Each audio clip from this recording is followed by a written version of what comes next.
नमस्कार, मैं आनंद पांडे आप सभी लोगों का अपने YouTube channel Radha Krishnan academy में स्वागत करता हूं। हम लोग करंट अफेयर्स की श्रृंखला को चला रहे हैं।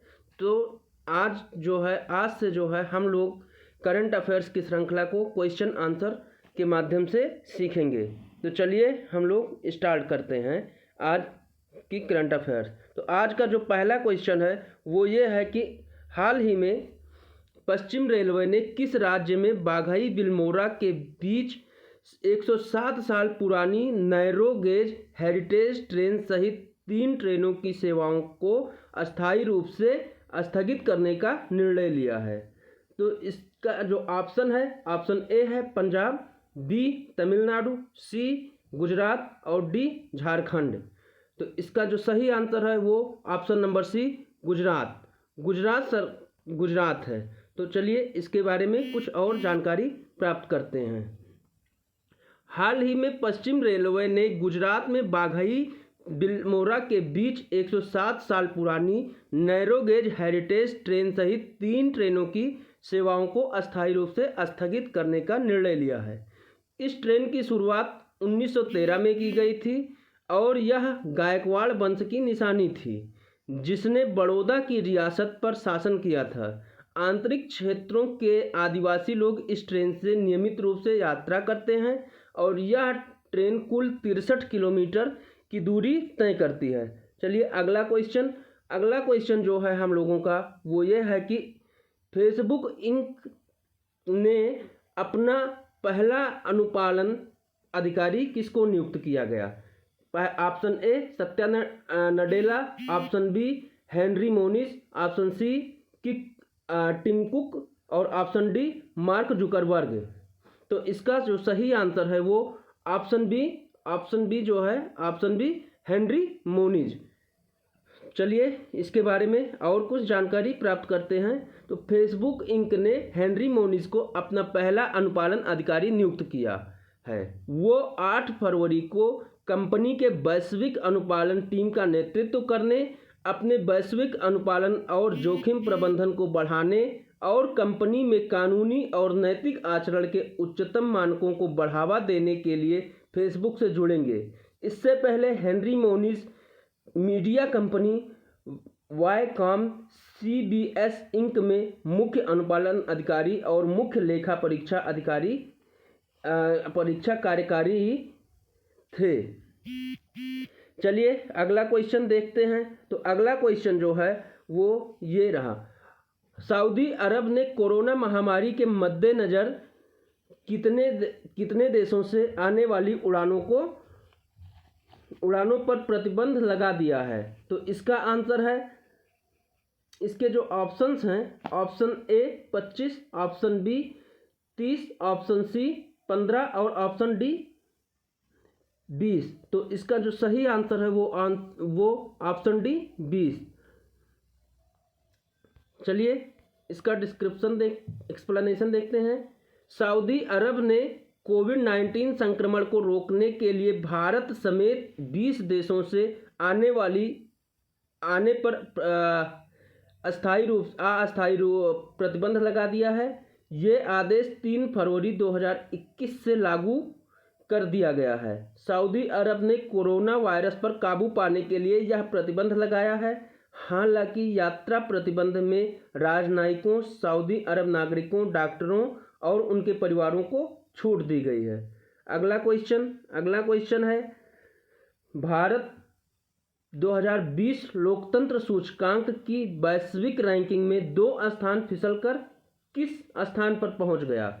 तो इसका जो ऑप्शन ए है 53वें स्थान पे, ऑप्शन बी 28वें स्थान पर, ऑप्शन सी 30वें स्थान पर और ऑप्शन डी 43वें स्थान पर। तो जो इसका आंसर है वो आंसर है ऑप्शन ए 53वें स्थान पर।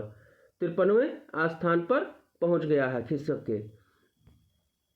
भारत 2020 लोकतंत्र सूचकांक की वैश्विक रैंकिंग में 2 स्थान फिसलकर 53वें स्थान पर आ गया है। The economist intelligence unit EIU ने कहा कि प्राधिकारियों के लोकतांत्रिक मूल्यों से पीछा हटने और नागरिकों की स्वतंत्रता पर कार्रवाई करने के कारण देश 2019 की तुलना में 2020 में 2 स्थान फिसल गया। हालांकि भारत इस सूची में अपने अधिकतर पड़ोसी देशों से ऊपर है। भारत को साल 2019 में 6.9 अंक मिले थे, जो घट करके 6.61 अंक रह गए हैं। अगला क्वेश्चन, विश्व कैंसर दिवस। विश्व कैंसर दिवस निम्न में से किस दिन को मनाया जाता है? तो ऑप्शन ए 8 जनवरी, option B 5 March, option C 3 April और ऑप्शन डी है 4 फरवरी। तो इसका जो आंसर है वो ऑप्शन डी 4 फरवरी। 4 फरवरी, ठीक। विश्व कैंसर दिवस प्रत्येक साल 4 फरवरी को मनाया जाता है। विश्व कैंसर दिवस एक वैश्विक कार्यक्रम है। यह कार्यक्रम विश्व के लोगों को कैंसर के विरुद्ध लड़ाई लड़ने में एकजुट करने हेतु प्रतिवर्ष मनाया जाता है। इस दिवस का मुख्य उद्देश्य विश्व में प्रत्येक वर्ष लाखों लोगों को कैंसर के कारण होने वाली मृत्यु से बचाना भी है। कैंसर का सामान्य लक्षण वजन में कमी, बुखार, भूख में कमी, हड्डियों में दर्द, खांसी या मुंह से खून आना इत्यादि है।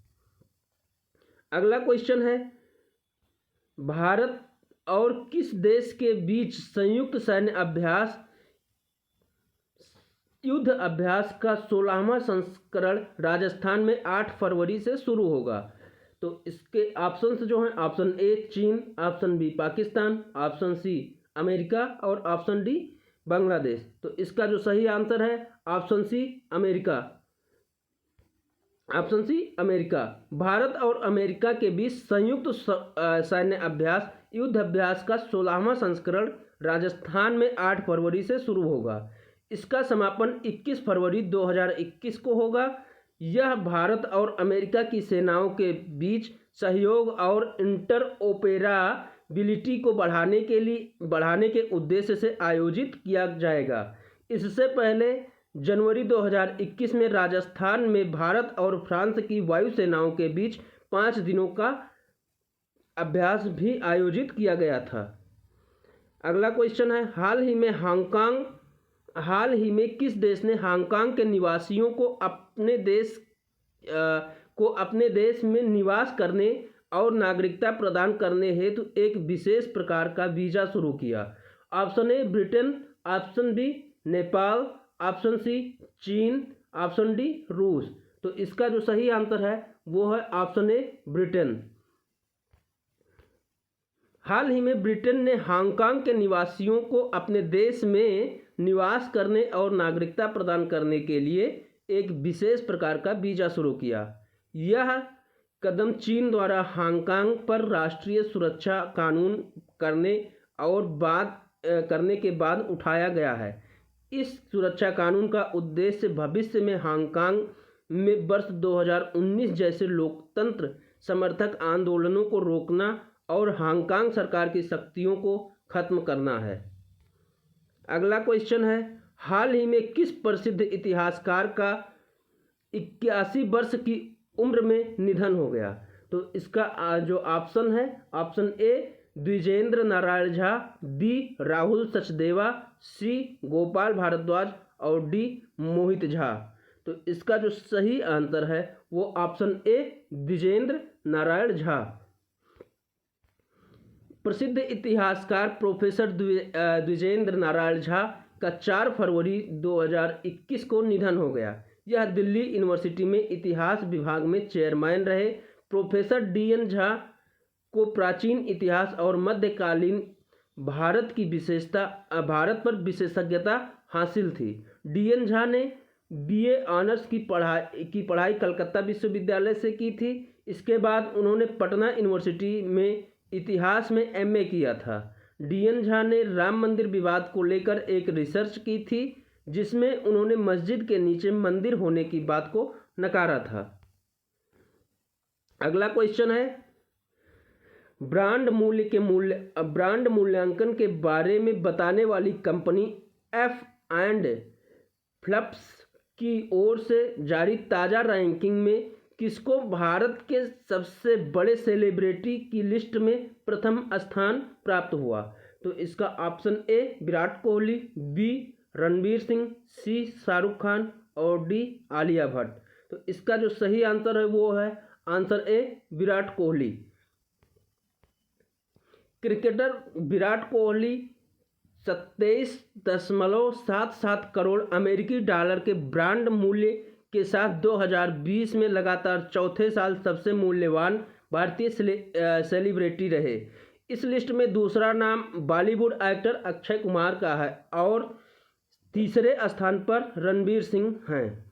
ब्रांड मूल्यांकन के बारे में बताने वाली कंपनी F&Flaps ने यह जानकारी दी। इस लिस्ट में 5.11 करोड़ डॉलर के मूल्यांकन के साथ शाहरुख खान चौथे स्थान पर हैं। अगला क्वेश्चन है, हाल ही में किसे वायुसेना में महानिदेशक के रूप में नियुक्त किया गया? तो ऑप्शन ए है Rahul Sachdeva, option B GS Bedi, option C Mohan Agarwal, option D Anil Kumar. तो इसका जो सही आंसर है वो है option B GS Bedi. GS Bedi. Air marshal GS Bedi ने वायुसेना में महानिदेशक के रूप में प्रभार लिया है। उन्हें 1 फरवरी 2021 को नियुक्त किया गया था। उन्होंने भारतीय वायुसेना में विभिन्न महत्वपूर्ण पदों पर काम किया है। उन्होंने भारतीय उच्च आयोग लंदन में वायु सलाहकार के रूप में भी कार्य किया है। उन्होंने 2010 में विशिष्ट सेवा पदक और 26 जनवरी 2020 को अति विशिष्ट सेवा पदक प्राप्त किया है। अगला क्वेश्चन जो है वो किस गृह मंत्रालय ने हाल ही में गोवर्धन योजना पर एक एकीकृत पोर्टल की शुरुआत की है? तो ऑप्शन ए गृह मंत्रालय, ऑप्शन बी कृषि मंत्रालय, ऑप्शन सी जल शक्ति मंत्रालय और ऑप्शन डी कोयला मंत्रालय। तो इसका सही आंसर है ऑप्शन सी जल शक्ति मंत्रालय। जल शक्ति मंत्रालय ने हाल ही में गोवर्धन योजना पर एक एकीकृत पोर्टल की शुरुआत की है। गोवर्धन योजना को स्वच्छ भारत मिशन ग्रामीण के दूसरे चरण के तहत प्राथमिकता कार्यक्रम के तौर पर अपनाया जा रहा है। इसका पहला उद्देश्य मवेशियों और जैव कचरों का प्रबंधन करना और किसानों की आय बढ़ाना है। अगला क्वेश्चन है, अंतर्राष्ट्रीय मानव बंधुत्व दिवस निम्न में से किस दिन मनाया जाता है? ऑप्शन ए 10 जनवरी, option B 12 March, option C 14 April और ऑप्शन डी 4 फरवरी। तो जो इसका सही आंसर है वो है ऑप्शन डी 4 फरवरी। अंतर्राष्ट्रीय मानव बंधुत्व दिवस 4 फरवरी को विश्व स्तर पर मनाया जाता है। अंतर्राष्ट्रीय मानव बंधुत्व दिवस का उद्देश्य विभिन्न संस्कृतियों और धर्मों, मान्यताओं और सहिष्णुता को बढ़ावा देने के बारे में जागरूकता बढ़ाने के महत्व को रेखांकित करना है। अगला क्वेश्चन है, अमेरिका ने रूस के साथ परमाणु हथियार नियंत्रण संधि न्यू स्टार्ट कितने साल के लिए बढ़ा दिया है? ऑप्शन ए 4 साल, ऑप्शन बी 1 साल, ऑप्शन सी 5 साल और ऑप्शन डी 7 साल। तो इसका जो सही आंसर है वो है ऑप्शन सी 5 साल। ऑप्शन सी 5 साल। अमेरिका ने हाल ही में परमाणु हथियारों के भंडार को सीमित करने को लेकर रूस के साथ किए गए परमाणु आयुध समझौते की अवधि 5 साल के लिए बढ़ा दी है। इस संधि का मुख्य उद्देश्य परमाणु हथियारों की होड़ में रोकना था। नई सामरिक शस्त्र न्यूनीकरण संधि संयुक्त राज्य अमेरिका और रूस के बीच सामरिक हथियारों में कमी लाने तथा उन्हें सीमित करने संबंधी एक संधि है। यह संधि 5 फरवरी 2011 को लागू हुई थी। अगला क्वेश्चन है, RBI ने 5 फरवरी 2021 को मौद्रिक नीति समिति में द्विमासिक बैठक में रेपो रेट बैठक में रेपो रेट कितने प्रतिशत पर बरकरार रखा है? Option A 5%, option B 3%, option C 7%, option D 4%। तो इसका जो सही आंसर है वो है ऑप्शन ए 5%। ऑप्शन ए 5% है। भारतीय रिजर्व बैंक ने 5 फरवरी 2021 को मौद्रिक नीति समिति MPC की द्विमासिक बैठक में रेपो रेट 4% बरकरार रखा है। माफ़ कीजिएगा, वहाँ पे हमने 5% बता दिया था, जबकि ये 4% सही है। इसका जो सही आंसर है ऑप्शन डी 4%। इसका जो सही आंसर है वो ऑप्शन डी 4% है। 4% बरकरार रखा था। RBI गवर्नर ने वित्त वर्ष 2021-22 में GDP ग्रोथ रेट 10.5% रखने का अनुमान जताया। हाल ही चालू वित्त वर्ष की चौथी तिमाही में खुदरा महंगाई दर का लक्ष्य संशोधित कर 5.2% कर दिया गया है। अगला क्वेश्चन है, हाल ही में किस देश ने परमाणु क्षमता से लैस सतह से सतह पर मार करने वाली बैलिस्टिक मिसाइल गजनवी का सफल परीक्षण किया? इसका option A Nepal, option B Pakistan, option C Bangladesh और ऑप्शन डी अफगानिस्तान। तो इसका जो सही आंसर है option B Pakistan. Option B Pakistan. Pakistan ने 3 फरवरी 2021 को एक परमाणु सक्षम सतह से सतह पर मार करने वाली बैलिस्टिक मिसाइल गजनवी का सफल परीक्षण किया। गजनवी मिसाइल 290 किलोमीटर तक के लक्ष्य को नष्ट कर सकती है। गजनवी का परीक्षण दिन और रात दोनों मोड में किया गया है। इससे पहले परमाणु सक्षम सतह से सतह पर मार करने वाली बैलिस्टिक मिसाइल शाहीन थर्ड का परीक्षण 20 जनवरी को पाकिस्तान के द्वारा किया गया था। उम्मीद करता हूं कि आप लोगों को ये वीडियो पसंद आया होगा। आप लोग इस वीडियो को लाइक करें, ज़्यादा से ज़्यादा शेयर करें और हाँ, ऐसे ही वीडियो पाने के लिए हमारे चैनल को सब्सक्राइब करना ना भूलें। धन्यवाद।